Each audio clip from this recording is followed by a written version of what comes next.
Assalamualaikum warahmatullahi wabarakatuh. Di sini saya akan coba memaparkan rancangan aktualisasi saya yang berjudul pengiriman data melalui Google Sheet dalam pengikutan SIPD di bidang anggaran Badan Pengelola Keuangan Kabupaten Pidijaya.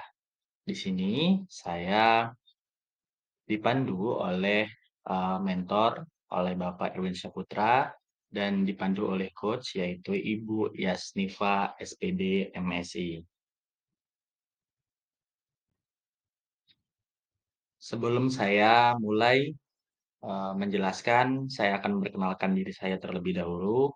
Perkenalkan, nama saya Saifuddin Ansori. Saya peserta Latsar CPNS tahun 2023, angkatan 7.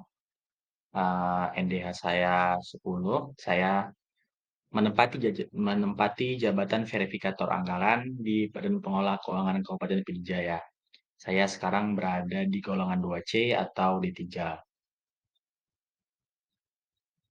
Nah, latar belakang saya memilih judi tersebut ialah karena adanya dasar peraturan Permendagri nomor 70 tahun 2019 tentang sistem informasi pemerintah daerah, yang mana di dalam peraturan tersebut mengharuskan daerah untuk eh, menginput anggarannya agar eh, pembangunan daerah dapat dilihat oleh Kemendagri. Nah, fungsi SIPD itu ialah yang pertama, menyatukan referensi nasional, yang kedua, proses perencanaan dan keuangan daerah lebih mudah dilakukan secara fisik dan elektronik, yang ketiga, evaluasi perencanaan keuangan, kinerja, dan produk hukum dilakukan melalui sistem elektronik.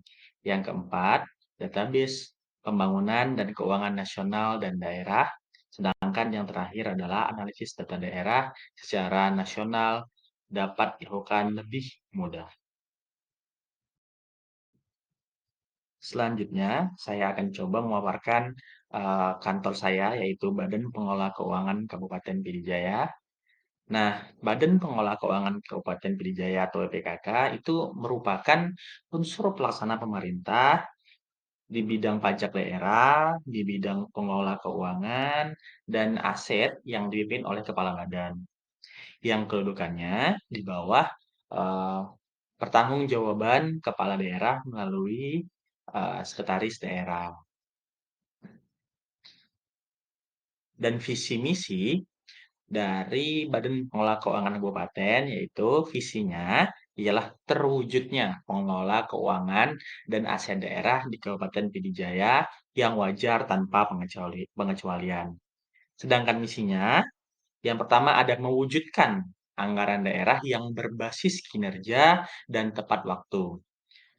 Yang kedua, mewujudkan penatausahaan keuangan daerah melalui eh, keuangan daerah melalui peraturan perundang-undangan. Sedangkan yang ketiga misinya ialah mewujudkan penatausahaan aset daerah sesuai peraturan perundang-undangan. Sedangkan yang terakhir ialah mewujudkan laporan keuangan dan kinerja yang transparan dan akuntabel. Struktur organisasi dari Badan Pengelola Keuangan yaitu dipimpin oleh kepala badan yang saat ini diemban oleh Bapak Dr. Andes Muhammad Dewarsa, MSI, dan dibantu oleh sekretaris yaitu Bapak Muhammad Yusuf SEMM, dan dibantu oleh bidang-bidang atau kepala-kepala bidang, yaitu ada kepala bidang aset daerah, ada Bapak Bustami Esa, ada kepala bidang anggaran, ada Bapak Faisal, uh, kepala bidang pembendaharaan ada Bapak Tengku Muslim SE, ada Bapak bidang pendapatan yaitu Bapak Saprijal SEMM, dan yang terakhir ada kepala bidang akuntansi yaitu Bapak Omnijar SE. Lalu selanjutnya, dalam rancangan aktualisasi ini, saya mengangkat 3 isu yang terjadi di kantor saya, tepatnya di bidang anggaran, karena saya sekarang berada di bidang anggaran. Isu yang pertama yaitu tidak selarasnya pengiriman data yang dikirimkan SKPK untuk penginputan SIPD. Jadi, di sini data SIPD itu dikirimkan oleh SKPK-SKPK lain ke anggaran untuk diinput atau untuk disediakan akunnya agar akun tersebut bisa diambil atau diinput di dinas masing-masing. Jadi selama ini, mereka mengirim masih dalam bentuk ada yang Excel, ada yang, foto, ada yang PDF, ada yang Word juga, bahkan ada yang, kirim secara manual, seperti itu. Dan itu jadi penghambat. Dan isu yang kedua yaitu kesalahan dalam penginputan yang dilakukan oleh karyawan anggaran ke Sistem Informasi Manajemen Anggaran Keuangan atau SIMA. Jadi karyawan, masih ada melakukan kesalahan penginputan, yang dilakukan di-input di aplikasi daerah, tepatnya di aplikasi SIMA. Yang ketiga, kurangnya penata laporan atau dokumen penyusun anggaran. Jadi masih banyak dokumen-dokumen yang berserakan di, meja-meja kantor, seperti itu. Nah, analisis isu yang terjadi untuk kasus pertama yang tidak selarasnya pengiriman data yang dikirimkan SKPK untuk SIPD, itu kondisi saat ini tuh timpang tindih dalam pengiriman data yang diberikan oleh pegawai dari SKPK lain yang bersangkutan. Nah, dampak yang terjadi apa? Dampaknya ini terhambatnya dalam penginputan SIPD. Pihak yang terdapat tentunya adalah instansi dan satuan kerja. Nah, untuk, isu yang kedua, yang kesalahan penginputan yang dilakukan oleh karyawan anggaran ke sistem informasi, eee, manajemen anggaran keuangan pada Kabupaten Pidijaya, kondisi saat ini yang terjadi itu sering terjadinya double input yang dilakukan oleh karyawan di aplikasi SIMAK itu sendiri. Dampak yang terjadi, terjadinya terhambatnya penyusunan anggaran pendapatan dan belanja daerah. Nah, pihak yang terdampak tentu instansi dan satuan kerja. Nah, isu yang ketiga yaitu kurangnya penataan laporan atau dokumen penyusun anggaran. Kondisi saat ini, penataan bukti transaksi atau dokumen itu hanya dilakukan secara fisik, jadi membuat space-nya terlalu besar. Lalu untuk dampak yang terjadi, dampak yang akan terjadi yaitu bukti transaksi atau dokumen memenuhi ruang sehingga membuat space ruangan menjadi sempit. Selain itu, pada saat mencari, eee, data atau dokumen yang ingin kita cari, menghabiskan banyak waktu karena harus membongkar, eee, dokumen-dokumen yang diarsip secara manual.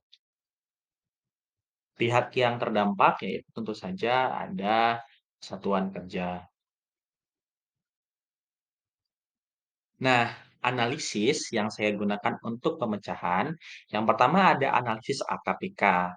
Nah, analisis AKPK, eee, untuk isu pertama, itu saya beri untuk isu yang pertama saya beri poin 19, berada di peringkat pertama untuk klarifikasi isu yaitu Smart ASN. Sedangkan isu yang kedua itu, saya beri nilai 18, berada di peringkat kedua dengan klarifikasi isu Smart ASN. Untuk isu ketiga, kesalahan penginputan itu diberi nilai 16, ada di peringkat ketiga, masuk dalam klarifikasi isu manajemen ASN. Nah, yang kedua, melalui analisis USG.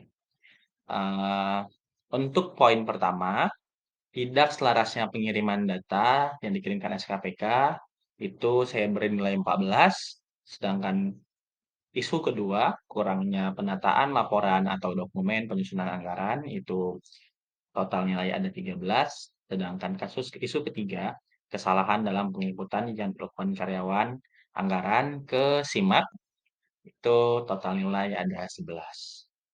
Secara otomatis ia berada di peringkat ketiga. Selanjutnya, analisis yang saya pakai adalah analisis Fishbone.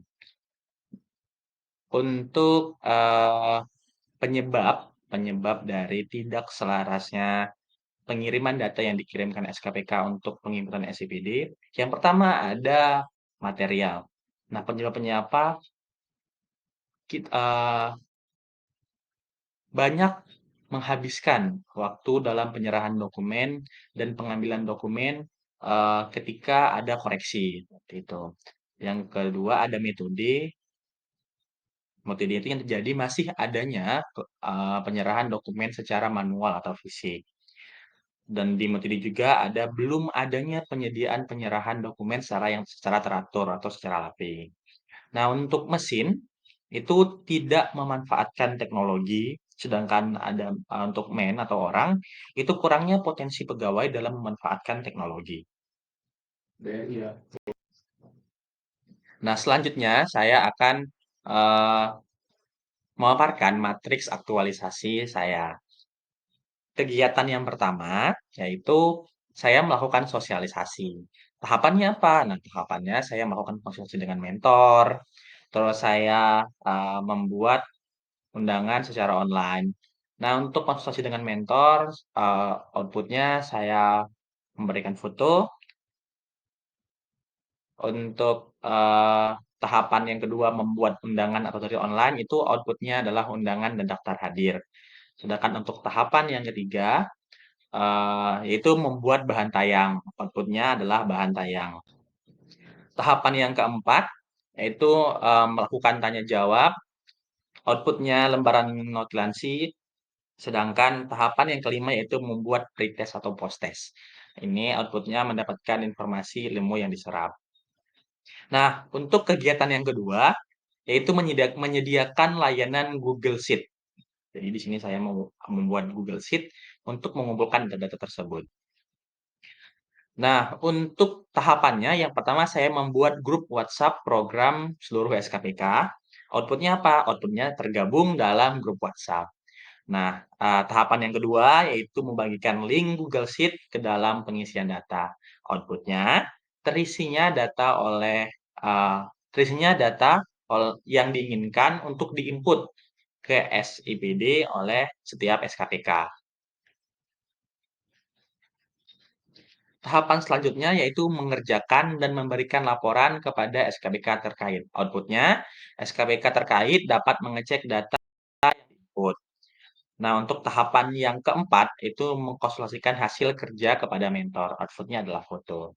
Nah, untuk kegiatan yang ketiga yaitu, pengarsipan data Google Drive. Jadi data yang sudah dikerjakan, saya arsip dengan tahapan yang pertama melakukan konsultasi dengan mentor, output-nya ada foto.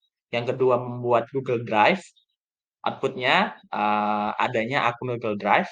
Yang ketiga, eee men-scan data untuk diarsip ke Google Drive, output-nya adalah scan.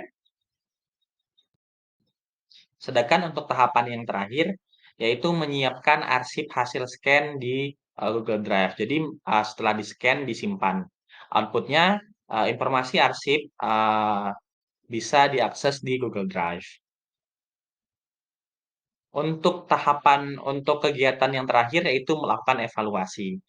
Jadi, setelah dilakukan keseluruhan akan dilakukan evaluasi dengan tahapan, yang pertama menganalisis data dan, pengolahan data, yang kedua ada pembuatan laporan evaluasi, sedangkan,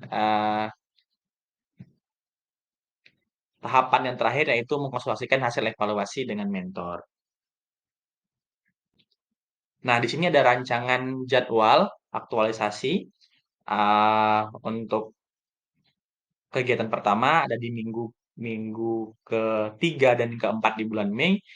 Untuk, kegiatan kedua itu ada di minggu pertama, minggu kedua, dan minggu ketiga di bulan Juni. Sedangkan untuk kegiatan ketiga itu dilaksanakan di minggu keempat Juni dan minggu pertama Juli, sedangkan melakukan evaluasi ada di minggu kedua dan minggu ketiga bulan Juli. Sekian, Bapak Ibu, presentasi yang dapat saya jelaskan.